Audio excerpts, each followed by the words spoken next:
Before we begin this checkup, I believe that an upgrade to the channel has been overdue for quite some time now.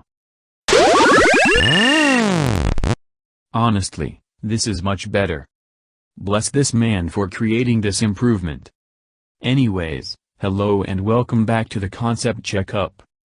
The point of Concept Checkup is to dive into the Warframe forums, look for a community-made Warframe concept, and talk about it. For the purpose of Concept Checkup, I will use my custom-built evaluating method known as AS. Without further ado, let's begin the checkup. For today's checkup we have Warlord, the Imperator Warframe.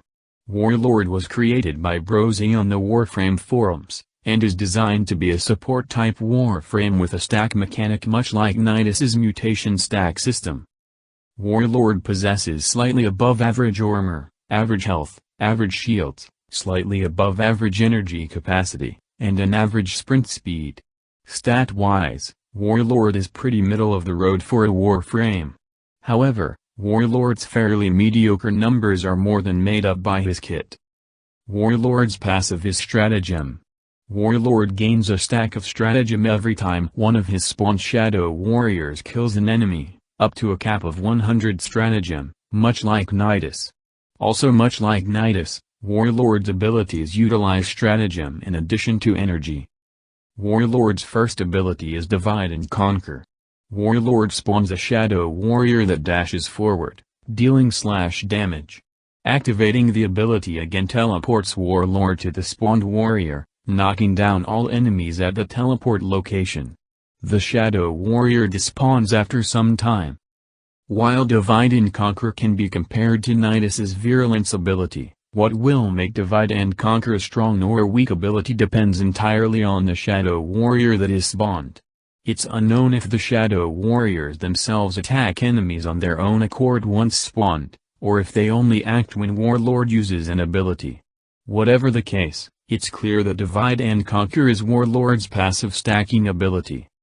Warlord's second ability is Dread and Awe. Upon activation, Warlord disarms all enemies in a cone in front of him, as well as fearing them for a duration. Casting Dread and Awe on an ally will consume 50 stacks of Stratagem, but will grant them 100% status chance for a duration. The disarm and fear aspect of Dread and Awe is fine. The ally buff part of this ability seems a tad bit weak considering its base cost.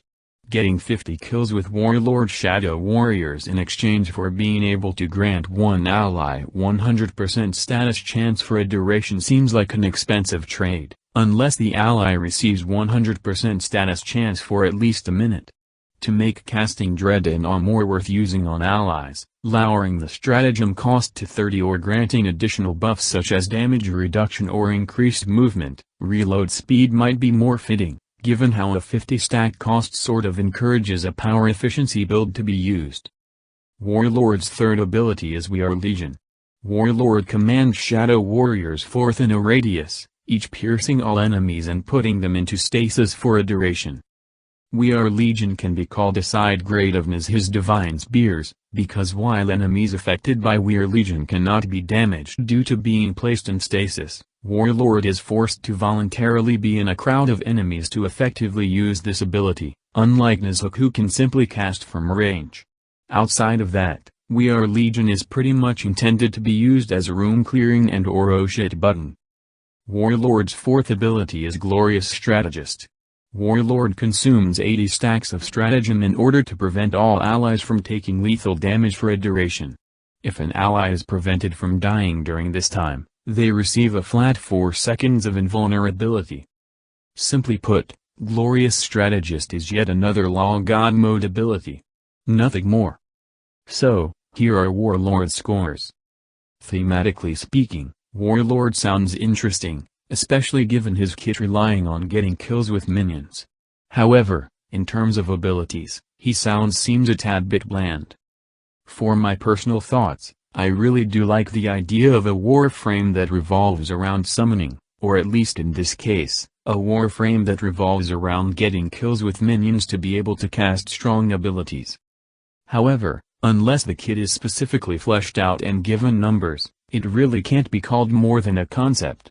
Warlord might or might not be a good idea depending on how long his summoned shadow warriors last, and if they fight independently or not. In addition, I feel like giving a Strategist Warframe yet another invulnerability ability is just wasted potential. Maybe it's just me, but I'm tired of every other Warframe having an ability that pretty much prevents death at the push of a button.